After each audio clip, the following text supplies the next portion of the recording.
Hello साथीहरू, नमस्कार। हजुरहरूलाई मेरो भिडियोमा स्वागत छ। आज चाहिँ मैले चटपटे बनाउन लागेँ साथीहरू। यसरी काँक्रो, बन्दा, प्याज, आलु हालेर चट्ट पारेर यसरी काटेर राखेर चट्ट पारेर हालेको मेरो चाहिँ यस्तै हुन्छ साथी रेसिपी। हजुरहरूले चाहिँ कसरी बनाउनुहुन्छ? हामीलाई चाहिँ गिलो मन पर्दैन, त्यही भएर हामी चाहिँ सुक्खै बनाउँछौँ। हल्का तेल हाल्ने अनि कागती हाल्ने, यति मात्रै हो साथीहरू।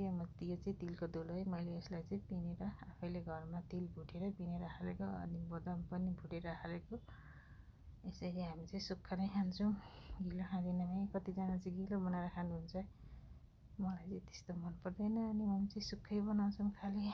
यसरी चट्ट मोलेर यसरी रेडी पारेपछि अनि अलिकति भुजा हालेर चट्ट पारेर मिसाएर खान्छौँ साथीहरू। हजुरहरूलाई नि मनपर्छ भने खाना आउनु होला है साथीहरू। हजुरहरूले चाहिँ मेरो भिडियो हेरिदिनु भएकोमा धेरै धेरै धन्यवाद साथीहरू। हजुरहरूलाई कस्तो लाग्छ भनिदिनु होला। धन्यवाद।